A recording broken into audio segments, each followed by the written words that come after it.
한국장로교 총연합회가 3.1절을 기념해 울릉도와 독도에서 나라사랑 기도회를 개최했습니다. 기도회가 열리고 있는 울릉도를 연결해 생생한 기도회 소식 전해드리겠습니다. 음악으로 기독교 절기의 중요성을 알리는 프로젝트가 있습니다. 사순절 제의 수요일을 주제로 한 프로젝트를 소개합니다. 교황청이 동성 결합을 축복할 수 없다는 해석을 내놨습니다. 교황청은 성명을 통해 동성 결합을 인정하거나 옹호하지 않는다고 밝혔습니다. 한국기독교교회협의회가 부활절 예배 관련 계획을 밝혔습니다. 부활절 새벽 예배를 비롯해 사순절 기간 계획도 함께 나눴습니다.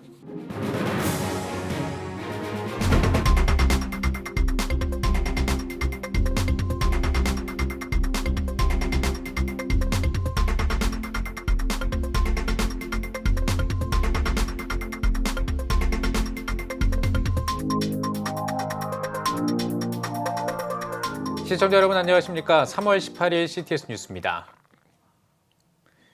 코로나19가 길어지면서 기도운동의 동력이 떨어지기 쉬운 시기입니다. 이럴 때 나라를 위해 나섰던 신앙의 선배들을 본받아 기도의 불씨를 피우기 위해 열린 기도회가 있다고 하는데요. 특히 이번 기도회는 울릉도와 독도에서 진행되고 있다고 하는데요. 현장에 나가 있는 취재기자 연결해서 자세한 내용 들어보겠습니다. 장현수 기자. 네, 사단법인 한국장로교 총연합회 나라사랑 기도회가 열리고 있는 울릉도에서 전해드립니다. 네, 이번 기도회 어떤 취지로 열린 건가요? 네, 이번 기도회는 3.1절을 기념해서 열렸는데요. 다양한 어려움을 직면하고 있는 한국교회의 부흥을 위해 기독교 정신으로 나라를 지켰던 신앙 선배들을 본받자는 취지입니다. 한국교회와 나라를 위한 시간 외에도 이번 기도회에는 몇 가지 의미가 더 있는데요. 울릉도 선교 112주년을 기념하는 취지도 있고 다음 세대를 살리기 위한 기도의 장을 마련한다는 뜻도 있습니다. 한장총 김종준 대표회장에게 더 자세한 얘기 들어봤습니다. 들어보시죠. 3.1운동 때 우리 기독교인들이 주가 되어서 나라 사랑을 위해서 목숨 바쳐 대한독립 만세를 외친 것처럼 우리도 그 정신을 살려서 나라와 민족을 위해서 이와 같이 기도하기 위해서 이 울릉도에 또 독도에 와서 기도회를 열려고 왔습니다. 여러분들도 함께 기도해 주시고 정말로 우리가 한날에 성패는 여호와 하나님의 손에 달려 있습니다. 그래서 하나님께 이 나라와 또 민족을 위해서 우리가 기도할 때 우리 하나님께서 이 나라를 보호하시고 더 건강하게 세워주실 줄로 믿습니다. 네, 기도회가 열리고 있는 울릉도의 선교 역사가 벌써 112주년이 됐다는 사실이 참 놀랍습니다. 지금 현장에 울릉도 선교와 관련해서 이야기 나눌 분이 계시다고 들었습니다. 어떤 분입니까? 네, 그렇습니다. 울릉 동광교회를 담임하고 있는 방상국 목사님 모셨습니다. 안녕하세요. 네, 반갑습니다. 네, 울릉도 선교 역사가 벌써 112주년을 맞았는데요. 사실 울릉도 선교 역사에 대해 잘 모르시는 분들도 있을 것 같습니다. 네. 울릉도 선교 어떻게 시작됐고 또 어떻게 이어왔는지 간략하게 소개 부탁드립니다. 네, 울릉도는 동해 끝쪽에 있는 외로운 섬이라고 늘 이야기합니다만은 그러나 복음에 있어서는 육지에 못지않은 열기를 가지고 있습니다. 1909년 4월에 강원도의 도감리교회에 계시는 매서인 께서 이제 들어오셔서 나리에 처음 정착을 하면서 복음을 전하게 되었습니다. 이 김병두 매서인을 통해 가지고 실제적으로 나리교회가 세워지고 저동교회가 세워지고 도동교회가 세워지고 장흥교회가 세워짐으로 인해서 울릉도의 기독교의 역사가 시작이 됩니다. 그러나 울릉도는 여러 가지로 열악한 환경에 의해 가지고 많은 어려움을 겪었습니다. 그러나 실제적으로 이제 울릉도가 경남 지역으로 이제 편입되면서 호주 선교사 본부가 부산에 있습니다. 그 호주 선교의 본부가 맥연시 선교사를 이곳에 파송해서 실제적으로 한 5, 6년 동안 1910년부터 1917년까지 5차례 맥연시 선교사가 들어오심으로 인해 가지고 이곳에 장로교가 또 이렇게 뿌리를 내리게 되었습니다. 그러나 1944년에 준학서 목사님의 일제를 피해서 울릉도에 오셔가지고 도중당회장이 되어가지고 현포 지역과 또 천부 지역을 순행하시다가 이제 나리장제를 넘어오시다가 폭설로 인해 가지고 오석 조사님과 백만술 영수님이 순교하는 역사를 가지고 있는 곳이기도 합니다.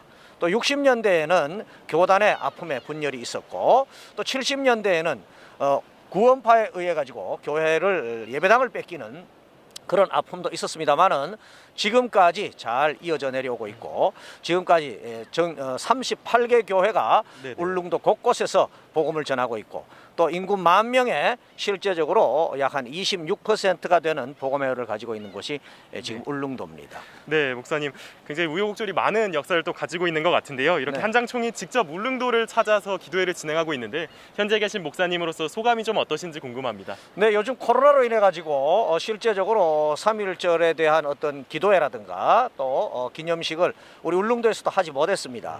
뿐만 아니라 또 전국적으로 볼 때 이 3.1절에 대한 인식도 많이 식어져 가고 있는 것 같고, 또 독도에 대한 일본의 이런 야욕을 우리가 좀 멈추게 해야 되는데, 이런 일들을 요즘 잘 하지 못하는 가운데 이번에 한장총에서 들어와서 이 기도회를 한다고 하는 것은 매우 뜻깊은 일입니다.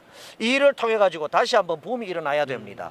독도가 실효적 지배를 하고 있는 우리 땅이라고 하는 것을 분명히 해야 되겠고, 또 3.1 운동의 그 우리 독립의 또 나라 사랑의 그 모든 것들을 우리가 다시금 한번 되새겨야 할 기회가 아닌가 그런 생각을 네네. 해보고, 이번에 한장총이 들어와서 이런 기도회를 하고 또 독도를 방문함으로 인해 가지고 또 한국교회가 다시 한번 일어설 수 있는, 또 울릉도가 다시 한번 독도에 대한 관심을 가질 수 있는 그런 기회로 삼아 주신 것에 대해서 대단히 감사한 마음을 가지고 있습니다. 네, 말씀 감사합니다, 목사님. 네, 감사합니다.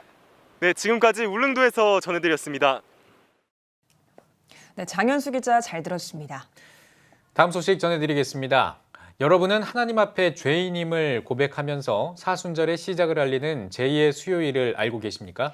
제2 수요일을 찬양으로 풀어내 사순절 의미를 살리고 예배를 세워가는 프로젝트가 있습니다. 박세현 기자입니다. 너는 흙에서 왔으니 흙으로 돌아가. 어렵지 않은 음의 반복으로 구성돼 읊조리는 듯 울려 퍼지는 노래. 너는 흙에서 왔으니는 제수요일을 주제 삼았습니다. 죄를 이마에 바름으로 하나님 앞에 죄를 고백하고 사순절을 시작하는 제수요일. 다소 어려울 수 있는 부분을 음악으로 쉽게 풀어냈습니다. 너는 흑인이 흙으로 돌아갈지니라는 창세기 3장 19절의 말씀으로 시작된 절기 예배고, 그래서 이 흙이라는 소재에 대해서 다시 한번 좀 깊이 묵상할 수 있었던 시간이었고요. 정말 우리의 생명의 시작점에서 정말 나의 근원이 무엇인가에 대한 질문들을 던져줄 수 있는 곡. 이번 곡은 올포워십에서 마련한 예전 음악 프로젝트의 일환으로 만들어졌습니다. 음악을 수단으로 절기의 중요성을 알리고 예배를 세워가기 위해서입니다. 죄를 뒤집어쓰고 회개하고 기도했던 그 전통, 그리고 흙에서 왔으니 흙으로 돌아간다는 인간의 유한함에 대한 이야기를 통해서 사순절이 시작되거든요.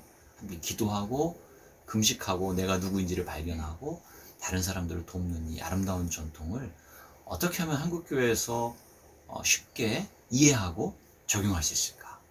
실천신학 교수와 찬양사역자, 작곡가가 힘을 모아 마련한 프로젝트. 사역자들은 앞으로 올포워십을 통해 절기별 음악을 만들어 보급한다는 계획입니다. 그러니까 정말 균형 있는 예배를 이뤄가는 데 있어서 교회력의 중요성을 깨달았고, 그런 교회력이 전통에서만 머무르는 것이 아니라 이 현대에서 다시 그 좋은 유산들이 새롭게, 새로운 언어와 새로운 음악으로 계속적으로 창조되는 일들이 일어났으면 좋겠어요. 기도문이 담고 있는 내용을 곱씹어보고 그 은혜 안에 젖어들고 찬송을 같이 부르고 가사를 음미하고 예배에 더욱 능동적으로 참여할 수 있거든요. 많은 분들이 이렇게 능동적으로 예배에 참여하고 또 따라 부르기도 하고 그러면서 주님의 은혜에 젖어들게 된다면 참 저로서는 이보다 더 큰 기쁨과 소망이 없겠다. CTS 뉴스 박세현입니다. 교황청이 동성 결합을 인정하거나 옹호하지 않는다는 공식 입장을 내놨습니다. 교황청 신앙교리성은 성명을 통해 남성과 여성의 혼인은 신성한 것이라며 혼인할 때 가톨릭 성직자들이 내리는 축복을 동성 사이의 결합까지 확대할 수 없다고 밝혔습니다. 또 동성 사이의 결합 등 혼인 이외의 관계는 하나님의 계획이 아니고 합법적이지 않다며 하나님은 죄가 있는 인간은 용서하지만 죄를 축복하지는 않는다고 전했습니다. 프란치스코 교황은 성명과 관련해 부당한 차별을 의도한 것이라기보다 혼인 성사 등 전통 의식을 상기시키는 것이라고 강조했습니다. 한국기독교교회협의회가 부활절 예배 계획을 나눴습니다. 교회협은 부활절 예배를 오는 4월 4일 오전 5시 30분에 신내 감리교회에서 드리겠다고 밝혔습니다.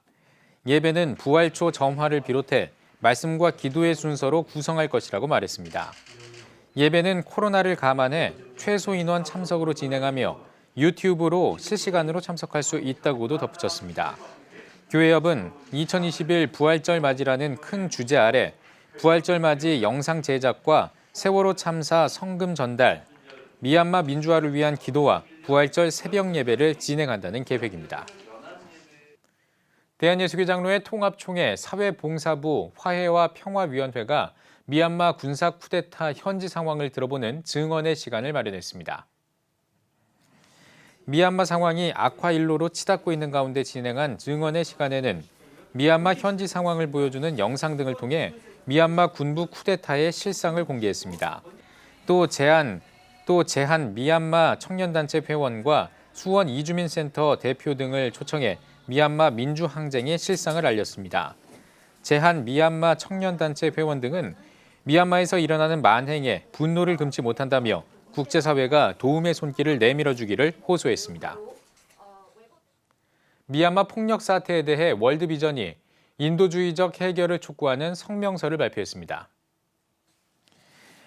월드비전은 미얀마 시민들의 안전을 위협하는 폭력 사태 확산에 깊은 우려를 표한다며 취약 아동과 주민을 위한 인도적 지원과 보호가 보장될 수 있도록 평화와 안정을 촉구한다고 밝혔습니다.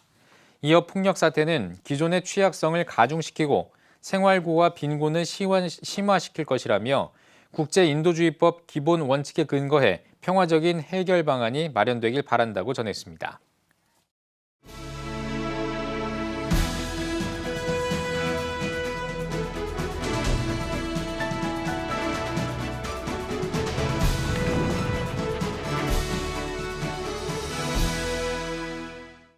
그렇지 않은 보수의 스탠스를 취해야 하느냐, 진보의 스탠스를 취해야 하느냐 하는 문제는 우리나라의 정치적 상황에서 매우 민감한 부분입니다. 보수는 보호하고 지킨다는 뜻이고 진보는 앞으로 걸어간다라는 한자의 뜻이 있습니다. 언뜻 보면 보수는 과거 지향적이고 진보는 미래 지향적인 뉘앙스를 띱니다. 그래서 보수는 구태로 여기지고 진보는 새롭게 다가오는 이미지로 오해될 수 있습니다.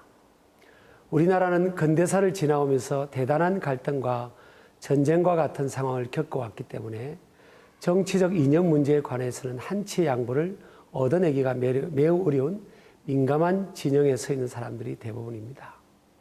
이런 상황은 크리스찬에게도 예외가 아니며 크리스찬은 어떤 관점과 세계관을 가지고 어느 진영에 서 있어야 되는지에 대한 현실적 결단을 요청받곤 합니다. 그런데 크리스찬의 최고 가치는 세상의 정황이 아닌 하나님의 말씀입니다. 하나님의 말씀이 삶의 최종적 권위이며 그 말씀이 삶의 기준입니다. 그런 측면에서 크리스찬들은 하나님의 말씀 안에 있는 가치와 정신들이 이 땅 위에 실현되고 성취되는 것에 최우선 순위를 두는 세계관으로 살아내어야 합니다. 크리스찬은 세상의 컨텍스트가 어떠하다 할지라도 하나님의 말씀이 지향하는 정신이나 가치를 양보하거나 타협할 수는 없습니다. 그런 면에서 크리스찬들은 모두가 보수주의자가 되어야 합니다. 오해하지 마시기 바랍니다. 세상 정치에서의 보수주의가 아닌 하나님의 말씀의 가치와 정신을 어떤 상황에서도 보호하고 지켜내는 성경적 보수주의를 말합니다.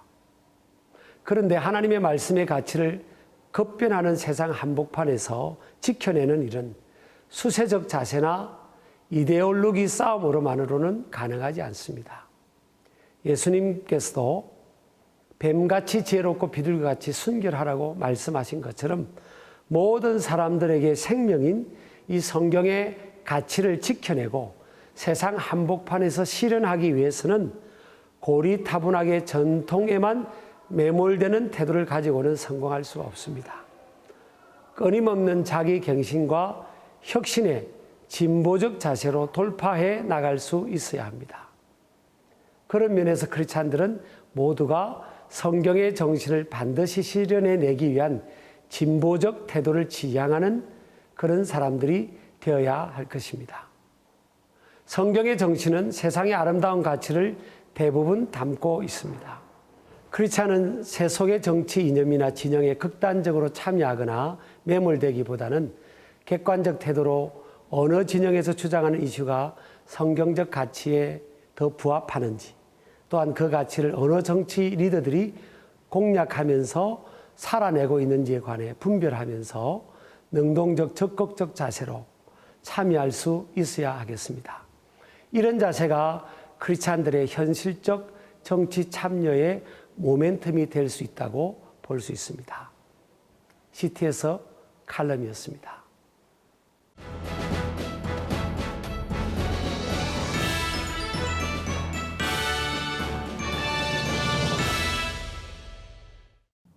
전국 각 지역별 네트워크 뉴스입니다. 기독교 대한성결교회 전국 장로회가 69회기 제3차 실행위원회를 열었습니다. 개회 예배에서 말씀을 전한 천안성결교회 윤학희 목사는 하나님의 동역자가 되려면 하나님이 맡기신 하나님의 일을 하며 나를 내세우지 말고 오직 하나님께 영광을 돌려야 한다고 전했습니다. 이어 실행위원회에서 70회기 회장, 부회장, 감사 공천과 정기총회 개최에 대한 안건 토의 등을 진행했습니다. 예장통합포항노회 여전도회연합회가 포항제일교회에서 51회 정기총회를 열었습니다. 예배에서 말씀을 전한 포항노회 부노회장 포항우창교회 이남재 목사는 여전도회 회원 모두가 거룩한 모습으로 하나님을 섬기는 믿음의 승리자들이 되길 바란다고 말씀을 전했습니다. 이어 총회에서는 신임 회장으로 신광남부교회 손필순 권사를 추대했습니다. 대구 서문교회 고 이성헌 원로목사 천국 환송예배가 열렸습니다.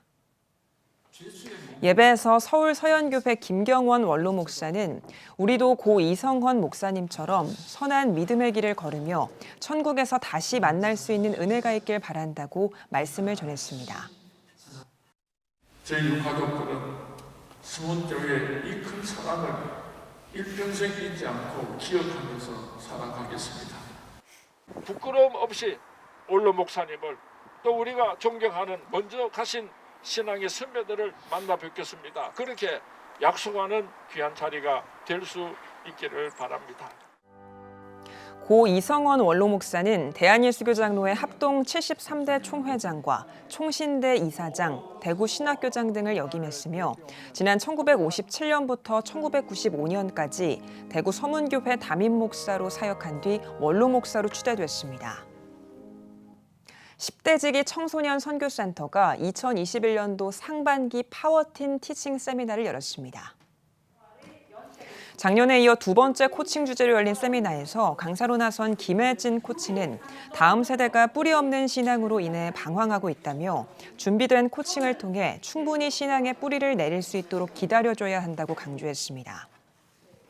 코칭을 다시 한번 실전에 적용할 수 있는 내용들을 가지고 함께 교육하고 배웠으면 좋겠다라는 취지로 이번 세미나를 열게 되었습니다. 한 사람 한 사람을 집중하여 듣고 그 영혼들을 케어할 수 있는 교사들이 되었으면 하는 기대를 가지고 있습니다. 파워틴 티칭 세미나는 앞으로 2주간 강의와 함께 각종 사례별 코칭 실습을 진행하며 올해 하반기에는 양육 실전편으로 한국교회 교사들을 섬길 계획입니다.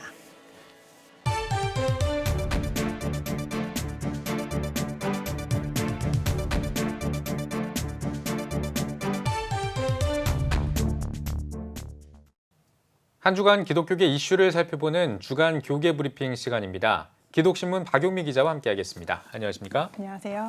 네, 작년 한 해 코로나 때문에 한국교회 해외 선교도 많이 어려웠지 않습니까? 근데 구체적인 선교 현황을 알 수 있는 조사 결과가 나왔다고요? 네, 한국세계선교협의회와 한국선교연구원이 공동으로 설문조사를 시행해서 2020년 한 해 동안의 선교 상황을 점검했습니다. 네. 양 단체는 그동안 따로 설문조사를 진행해 오다가 작년부터 동일한 기준을 적용해서 함께 통계를 내기로 했는데요. 먼저 장기 선교사의 개념을 확실하게 정리했습니다. 네. 타 문화권에서 2년 이상의 계획을 가지고 사역을 하고 있는 한국인으로 한국 내에 분명한 파송 단체가 있고 또 모금을 하는 풀타임 사역자 이렇게 한정을 한 겁니다. 네. 그래서 이 정의에 따르면 작년 한 해 한국 장기 선교사는 168개국에 22,259명이 활동하고 있는 것으로 네. 나타났습니다. 예, 모두가 힘든 한 해였지만 또 이 한국 교회가 해외 복음을 전파하는 이 사역은 또 멈추지 않았던 것 같습니다. 선교사 신규 파송 현황 어떻습니까?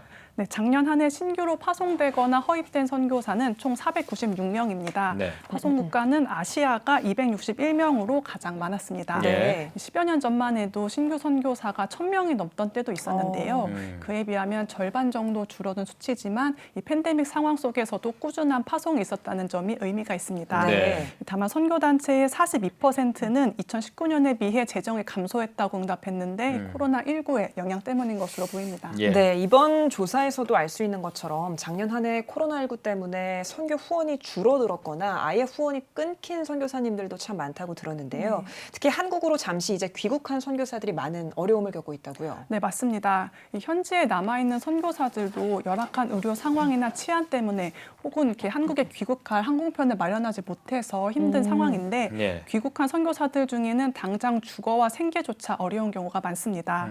또 한국에 머무는 시간이 길어지면서 후원이 끊기는 바람에 택배 배송이나 구청 공공근로 이런 일들로 생활비를 벌고 있는 선교사들이 늘고 있는 실정입니다. 네. 네, 먼 타국에서 복음 전파를 위해 애썼던 선교사들이 코로나 속에서도 그 사명을 다할 수 있도록 한국교회에 관심이 필요할 것 같습니다. 박용미 기자 잘 들었습니다.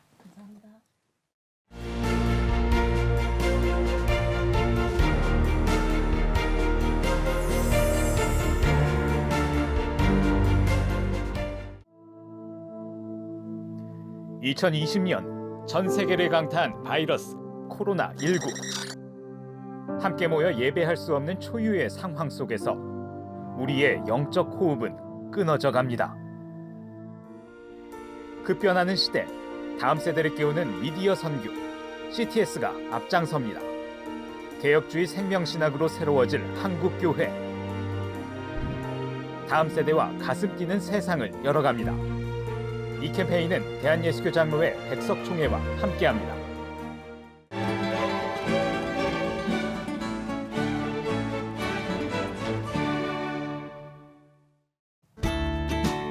내일은 전국이 대체로 맑다가 차차 흐려지겠습니다. 아침 최저 기온은 5도에서 10도, 낮 최고 기온은 9도에서 21도가 되겠습니다. 주간 날씨 해봅니다. 20일은 전국에 비가 오겠습니다. CTS 뉴스 오늘 순서 여기까지입니다. 시청해주신 여러분 고맙습니다.